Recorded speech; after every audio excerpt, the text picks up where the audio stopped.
காலாண்டு காசு வந்துச்சான்னு கேட்டேன். இந்த கேட்ட காணொலிக்கு ஒரு திமுக உறுப்பினர் கமெண்ட் போட்டான். ஏய் சீமான் தம்பி, நீ இது போலலாம் பேசிட்டு வேலூர் பக்கம் வந்துடாதான் கமெண்ட் போட்டான். நாங்க அதை கீழே போட்டோம். ஆனா உத்தரா போயில அந்த கூட்டம் போட்டு பேசுறதே வேலூர்ல நாங்க ஆண்டு போட்டோம். நாங்க அது போட்டதே வேலூர்ல தான். ஆளுக்கு தெரியல. அப்ப பேருக்கு போட்டாவே நாங்க என்ன பதிவு செய்ய விரும்புறோம்னா, இலவசம் என்பது இறக்காது. ஒருவருக்கு மீன் பிடிக்க கற்றுக் கொடுப்பதுதான் சரியான அணுகுமுறையை ஒழிய மீனையே கொடுப்பது சரியான அணுகுமுறை அல்ல.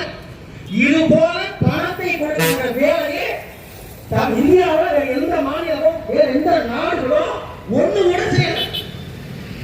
இந்த ஊருக்கு இருக்க ஆண்டிங்கிற மாதிரி இப்ப இவங்களை பார்த்து தெலுங்கானா கொடுக்க போனா, கர்நாடகா கொடுக்க போனா, இது எப்பேற்பட்ட ஒரு தவறான முன்னுதாரணம் இல்லையா? நான் கேட்கிறேன், இந்த பொங்கலுக்கு எவ்வளவு 3000 கொடுத்தாரா முக ஸ்டாலின்? முகாங்களே பேசுற நான் வாங்கல, உண்மையிலேயே வாங்கல. அதனால இந்த பொங்கலுக்கு 3000 ரூபாய் கொடுத்தாரு ஸ்டாலின். சரி, போன பொங்கலுக்கு மூஞ்சி எங்க கொண்டு போய் வச்சிருந்தாரு கேட்கறமா இல்லையா? அது என்ன இந்த பொங்கலுக்கு அக்கா வந்துச்சு, போன பொங்கலுக்கு ஏன் வரல? அதுக்கு முந்தின பொங்கலுக்கு வந்துச்சு. ஏனென்றால் 2024 தேர்தல் வந்துச்சு, பொங்கலுக்கு காசு வந்துச்சு. 26 தேர்தல் வரப்போகுது, அதனால காசு வரப்போகுது இல்லையா? 1000 ரூபாய் கொடுத்தாரு. அது என்ன அட்வான்ஸ் தான்? ஏற்கனவே கொடுக்குற 1000 ரூபாய்க்கு என்ன சொன்னாங்க? தகுதியில் உள்ள பெண்கள் பிரிச்சுதான் கொடுத்தாங்க. இப்ப அடுத்த 3 மாசத்துக்கும் சேர்த்து எக்ஸ்ட்ரா 2000 போட்டு 5000 கொடுத்தாங்களே. ஏன் ராசா?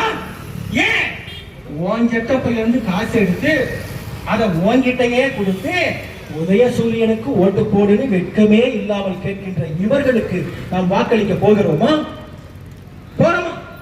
சரி, இப்படி தூரம் பேசிட்டு தம்பி, இந்த பேசி முடிச்சோடனே சில பேர் பெருசு, இந்த மாட்டு கட்சியினுடைய இந்த வீரனை அடிச்சுட்டு வீராப்பா நிக்கிற சில பெருசுங்க வந்து கேட்குங்க, சரி எல்லாம் பேசுறீங்க தம்பி, நீங்க எவ்வளவு கொடுப்பீங்க? சீமான் எம்பிட்டு கொடுப்பாருன்னு கேட்பாங்க.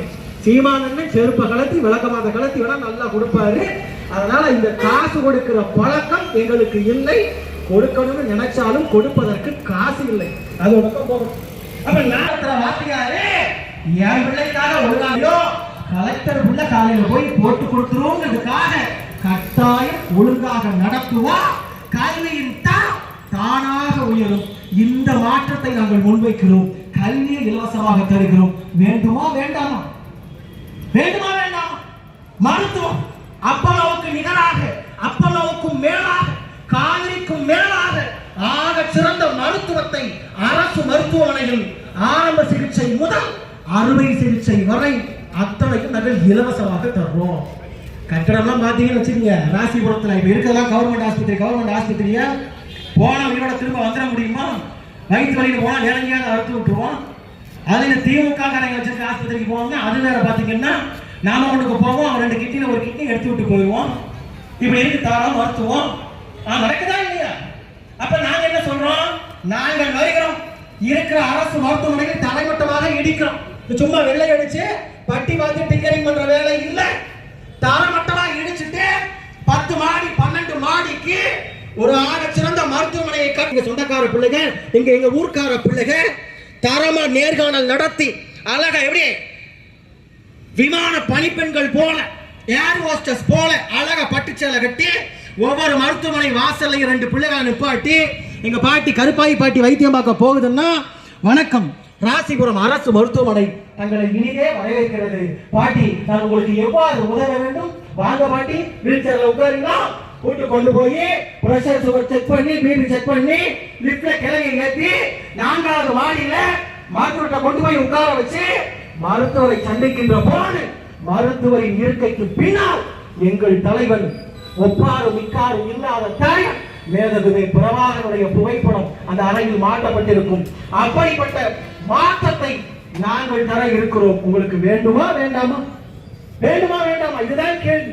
நாங்க திரும்ப இல்லைங்க, நாங்க சூரியனுக்கு தாங்க போடுவோம், நாங்க வெட்டலைக்கு தாங்க போடுவோம்னா கட்டாயம் ஒன்றும் செய்ய முடியாது. பயன்படுத்த அலைபேசி செல்போனு முதல் தடவை வச்சிருக்க அலைபேசி அடுத்த முறை வாங்குறது இல்லை. ஏன்?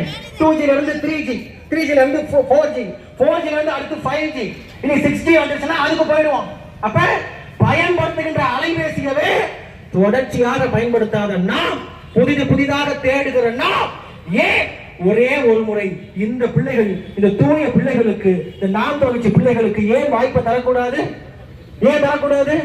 இப்ப விஜய் வந்த உடனே பேசுது, எங்க தம்பி தங்கைகள் பேசுறாங்கன்னா பல பேருக்கு சந்தேகம், இவங்க விஜயாவே பேசிட்டு இருக்காங்கப்பா. அவரு கூட்டணிக்கு வரலன்னு சொன்னாரு, இப்ப வரலன்னு சொன்ன உடனே நாம் தமிழ் கட்சிக்காரங்க விஜய போட்டு அடிக்கிறாங்க நினைக்கிறாங்க. அப்படி அல்ல. பேரன்பு கொண்டவர்களே, சுருக்கமாக அந்த கருத்தை நான் பதிவு செய்ய விரும்புகிறேன். நாம் தமிழ் கட்சிக்கும் விஜயின் கட்சிக்கும் நடப்பது கருத்தியல் சண்டை, கொள்கை முரண். எப்படி எங்களுக்கு திமுக கொள்கை எதிரியோ, அதிமுக கொள்கை எதிரியோ, அதே போலத்தான் தாவேகாவும் என்னுடைய கொள்கை எதிரி. ஆமா, ஏன்? தமிழ் தேசியம் வேறு, வேறு. இது எங்கள் சிவானி தம்பிகள் கருத்து, நாம் தமிழ் கட்சி கருத்து. ஆனால் தமிழ் தேசியம் தான் திராவிடம், திராவிடம் தான் தமிழ் தேசியம். இது திமுகவோட உருட்டு, அதிமுகவோட உருட்டு. இப்ப அதே உருட்ட விஜயும் தூக்கிட்டு வர்றாருன்னா அப்ப கடுப்பாகுமா இல்லையா? கடுப்பாகுமா இல்லையா? ஏன்னா தொடர்ச்சியா நாங்களே அந்த எந்த ஈரோட்டு சனிங்கன்னா மதத்தை அடிக்கிறது சரியா போனது.